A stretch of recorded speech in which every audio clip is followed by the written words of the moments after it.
Hi friends, department ടെസ്റ്റിൻ്റെ 32ാമത്തെ എപ്പിസോഡിലേക്ക് സ്വാഗതം. ഇന്ന് കേരള അക്കൗണ്ട് കോഡ് വോളിയം ഫസ്റ്റിലെ 2ാമത്തെ അധ്യായത്തെക്കുറിച്ചുള്ള കാര്യങ്ങളാണ് ചർച്ച ചെയ്യുന്നത്. കഴിഞ്ഞ എപ്പിസോഡ് എല്ലാവർക്കും ഇഷ്ടപ്പെട്ടതായി അറിയിച്ചു. ഒത്തിരി നന്ദിയുണ്ട്. അറിയിച്ചവർക്കെല്ലാം നന്ദി.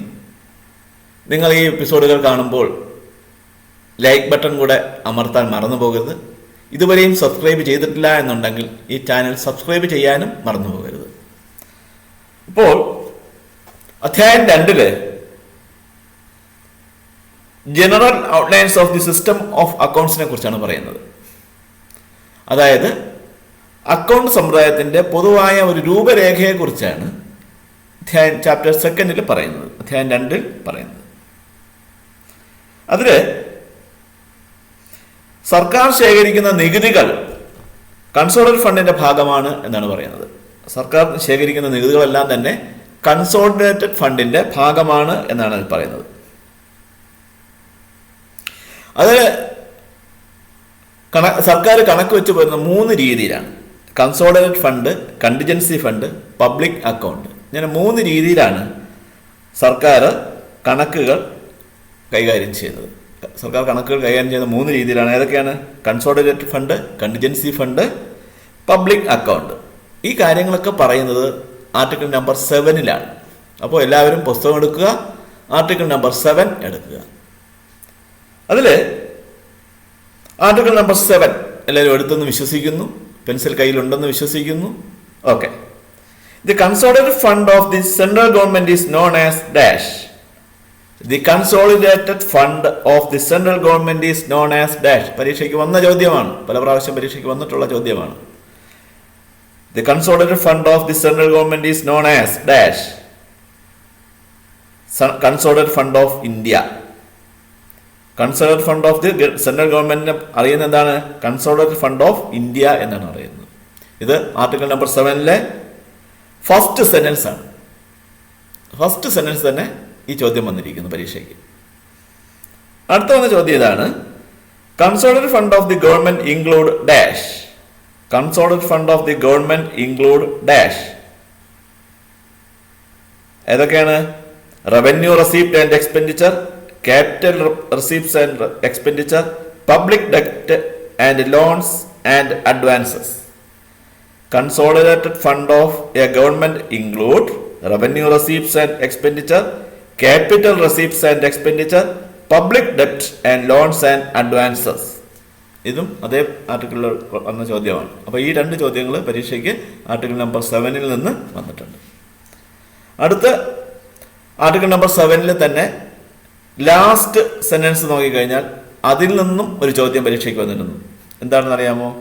A public account is a fund into which dash. A public account is a fund into which all public monies other than those credited into consolidated funds. All public monies other than those credited into consolidated fund. ശരിക്കൂടെ, a public account is a fund into which all public monies other than those credited into consolidated fund. മനസ്സിലിട്ട് mark ചെയ്യുക, പല പ്രാവർത്തി മറിച്ച് നോക്കുക. അതോടൊപ്പം പരീക്ഷയ്ക്ക് പോകുന്നതിന് മുമ്പായിട്ട് ഇത് മായ്ച്ചു കളയണം. പരീക്ഷയ്ക്ക് മായ്ക്കാതെ പോകരുത്. അടുത്ത ചോദ്യം: to whom is an accountant general subordinate? C&AG. To whom is an accountant general subordinate? C&AG. ഇത് കാണാതെ മനസ്സിലിരിക്കാന്നുള്ളതേ ഉള്ളൂ. അപ്പോൾ വലിയ സെന്റൻസുകൾ എന്ത് ചെയ്യുക? പുസ്തകത്തിൽ മാർക്ക് ചെയ്ത് നോക്കുക. ഒരു ചെറിയ സെന്റൻസുകൾ ഇത് ആവർത്തിച്ച് കേൾക്കുമ്പോൾ നിങ്ങളുടെ മനസ്സിൽ ഓർമ്മയിൽ നിൽക്കും, മറന്നു പോകരുത്. അടുത്ത article number 7A. Article number 7A പറയുന്ന കണ്ടിജൻസി ഫണ്ടിനെ കുറിച്ചാണ് പറയുന്നത്. Contingency fund, article number 7A. ഇത് ഇന്ത്യൻ ഭരണഘടന 267 വകുപ്പിലാണ് കണ്ടിജൻസി ഫണ്ടിനെ കുറിച്ച് പറയുന്നത്. ഇന്ത്യൻ ഭരണഘടനയുടെ 267 വകുപ്പിൽ.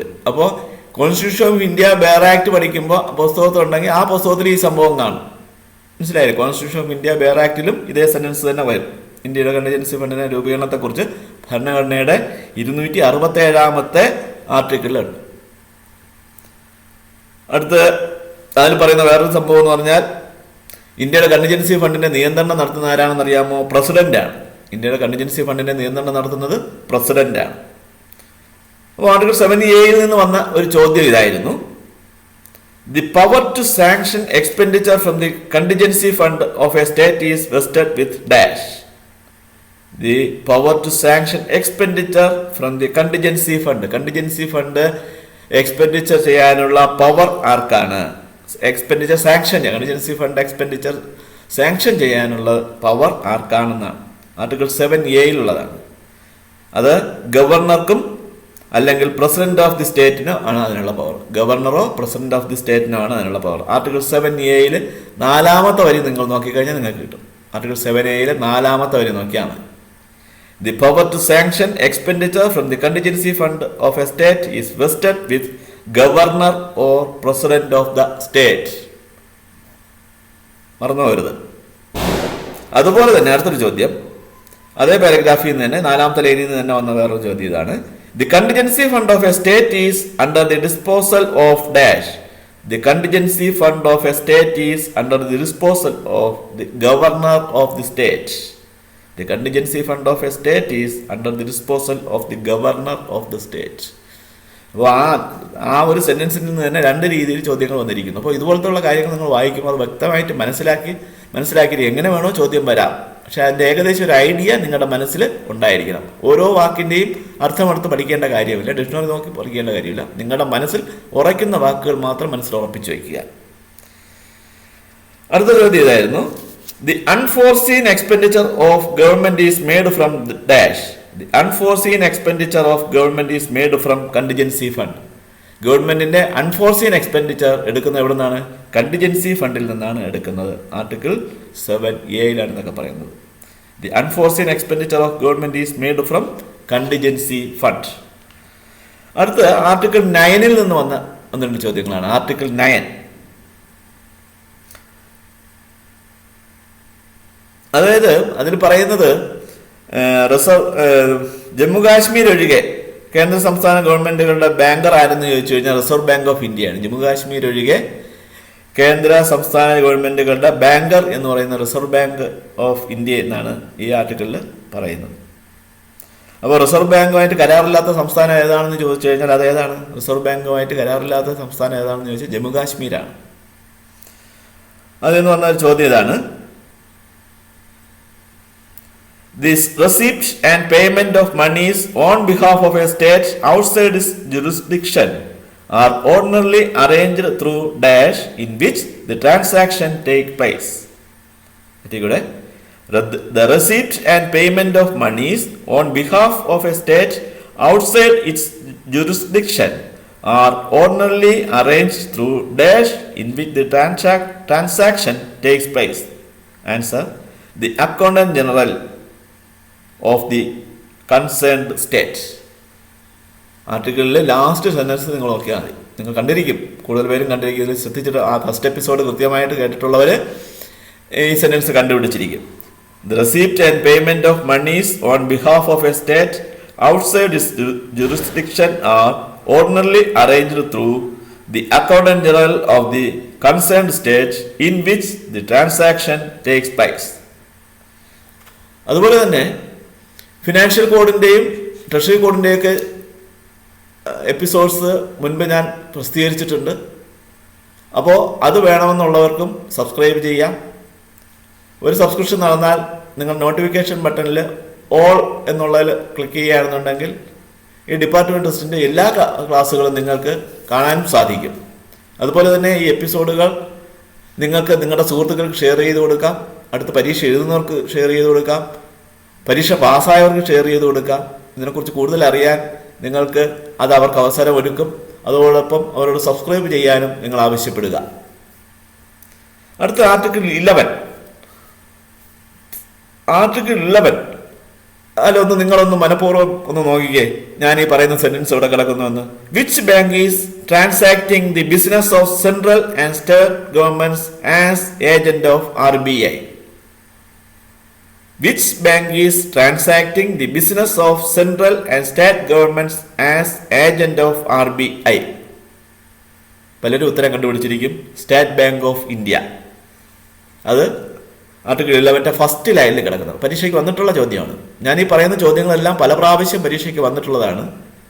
പലപ്പോഴും ഒരു പരീക്ഷയ്ക്ക് വന്ന് അടുത്ത പരീക്ഷയ്ക്ക് വരണമെന്നില്ല. എന്നാലും നിങ്ങൾ ആ സെന്റൻസുകൾ മാർക്ക് ചെയ്തിട്ടിരുന്നാൽ അതിലേതെങ്കിലും ഒന്ന് കൃത്യമായിട്ട് പരീക്ഷയ്ക്ക് വന്നിരിക്കും. അതായത് ഈ അക്കൗണ്ട് കോഡ് വോളിയം ഫസ്റ്റിന്റെ ഞാൻ പറഞ്ഞു തരുന്ന അത്രയും ക്വസ്റ്റ്യൻസ് നിങ്ങൾ കൃത്യമായി നോക്കുകയാണ് എന്നുണ്ടെങ്കിൽ നിങ്ങൾക്ക് ഈ പേപ്പർ സുനിശ്ചിതമായിട്ട് വിജയിക്കാൻ സാധിക്കും. ഒരു സംശയവും വേണ്ട. അടുത്ത നമ്മൾ ആർട്ടിക്കിൾ നമ്പർ 12 പോകുന്നത്. ആർട്ടിക്കിൾ നമ്പർ 12 ഒരു ചോദ്യം ഇതായിരുന്നു: banker of the government of Kerala is dash. Banker of the government of Kerala. Government of കേരളയുടെ ബാങ്കർ ആരാണ്? Reserve bank of India. Banker of the government of Kerala is reserve bank of India. പുസ്തകത്തിൽ കണ്ടിരിക്കും. Article 12 first ലൈനിലാണ് അത് വരുന്നത്. Mark ചെയ്തിരിക്കുക, അല്ലെങ്കിൽ ഓർമ്മയിൽ വെച്ചിരുന്നാലും മതി. മാർക്ക് ചെയ്താൽ അത് മായ്ക്കാനും മറന്നു പോകരുത്. അതുപോലെ പരീക്ഷയ്ക്ക് പോകുമ്പോൾ നിങ്ങൾ ഹോൾ ടിക്കറ്റ് നിർബന്ധമായിട്ടും കൊണ്ടുപോകണം. ഹോൾ ടിക്കറ്റിൽ നിങ്ങൾ ഒപ്പിടേണ്ട സ്ഥലത്ത്,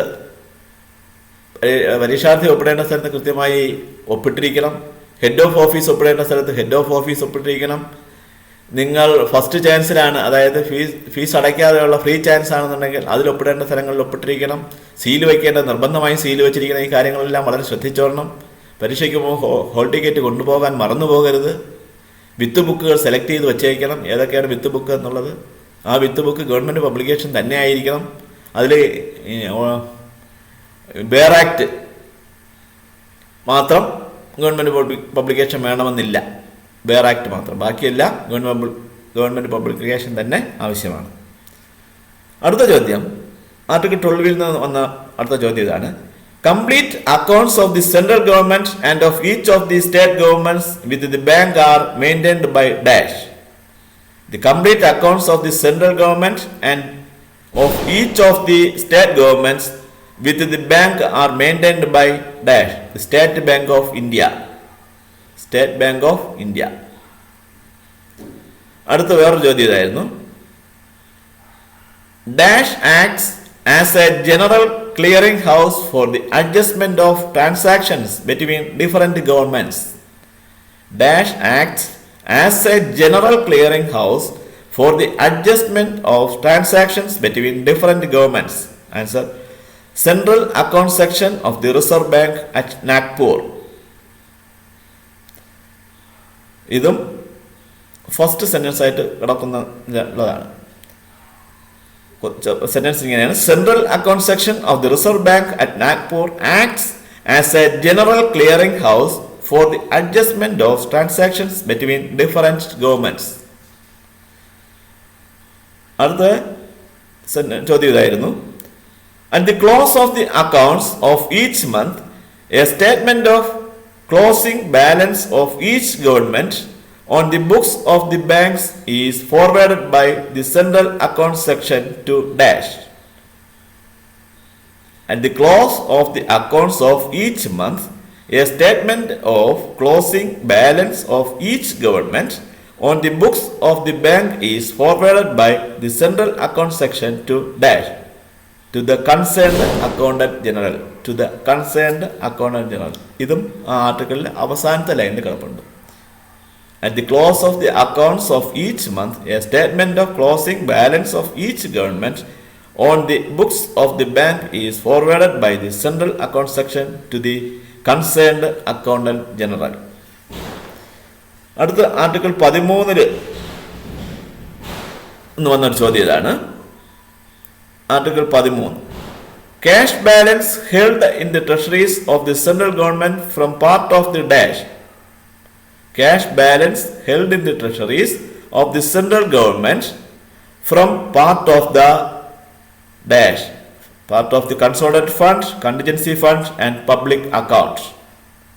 Cash balance held in the treasuries of the central government from part of the consolidated fund, contingency fund and public accounts. ഇത് ആർട്ടിക്കിൾ 13 ഫസ്റ്റ് സെന്റൻസ് ആയിട്ട് കിടക്കുന്നതാണ്.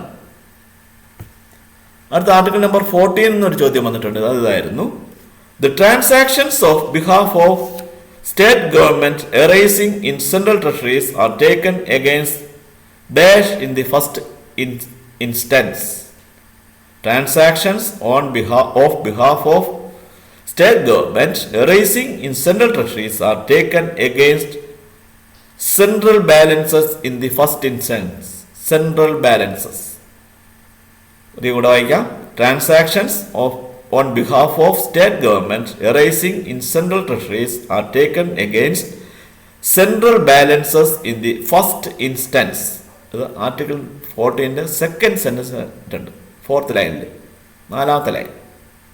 ഇവിടെ transactions on behalf of state government arising in central treasuries are taken against central balances in the first instance.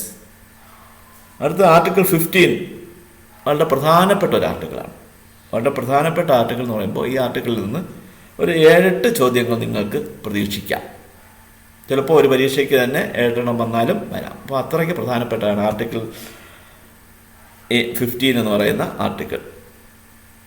അത് നിങ്ങൾ പല പ്രാവശ്യം വായിച്ചു നോക്കണം. ഈ വരയ്ക്കുന്ന സെൻറ്റൻസുകൾ മാത്രമല്ല, പുസ്തകം ആ ആർട്ടിക്കിൾ 15 2-3 പ്രാവശ്യം വായിച്ചിട്ട്, അപ്പോൾ വായിക്കുമ്പോൾ തന്നെ നിങ്ങൾക്ക് പല ക്വസ്റ്റ്യൻസും ഞാൻ തരുന്ന മോഡൽ പോലെ തന്നെ, മോഡലല്ല വന്ന ക്വസ്റ്റ്യൻസ് പോലെ തന്നെ അതിനടുത്തുള്ള സെൻറ്റൻസുകളും പ്രധാനമായിട്ട് നിങ്ങൾക്ക് ബോധ്യപ്പെടും. ഓക്കെ, ഒരു ചോദ്യം ഇതായിരുന്നു. Who is maintaining accounts in the case of departmental officers who are authorized to withdraw sums in lump sum from a treasury or the bank for making payments? Article 15 paragraph B എന്ന് പറയുന്ന paragraph നോക്കിയാൽ അതിൽ ഈ answer ആണ്. Who is maintaining accounts in the case of departmental officers who are authorized to withdraw sums in lump sum from a treasury or the bank for making payments? Departmental officers concerned. Departmental officers concerned. അടുത്ത ചോദ്യം. A copy of the monthly accounts of the state government is submitted to it by the accountant general concerned. Very good. A copy of the monthly accounts of the state government is submitted to it by the dash. ഇതായിരുന്നു ചോദ്യം. A copy of the monthly accounts of the state government is submitted to it by the accountant general concerned. അടുത്ത ചോദ്യം. The receipts of government are paid into dash. The receipts of government are paid into banks or treasuries. Receipts of government are paid into banks or treasuries. ഇത് paragraph എയിലെ first sentence ആണ്. A എന്ന് പറയുന്ന പാരഗ്രാഫിലെ first sentence ആണ്. എല്ലാത്തിൻ്റെ ഒന്നും ലൈനുകൾ ഞാൻ പറഞ്ഞു തരില്ല, അത് നിങ്ങൾ കണ്ടെത്തിക്കൊള്ളണം. കാരണം ലൈൻ പറഞ്ഞുകൊണ്ടിരുന്നു കഴിഞ്ഞാൽ ക്വസ്റ്റ്യൻസിൻ്റെ എണ്ണം കുറഞ്ഞു പോകും. അതുകൊണ്ട് ലൈൻ പറയുന്നില്ല, പെട്ടെന്ന് ഞാൻ പോവുകയാണ്. അടുത്ത ചോദ്യം. The receipts realized in public works and forest departments paid into a treasury or the bank are accounted for at the treasury merely as receipts of such departments. The detailed accounts such receipts are kept by dash, the departmental officer concerned. ഇത് paragraph സിയിലുണ്ട്.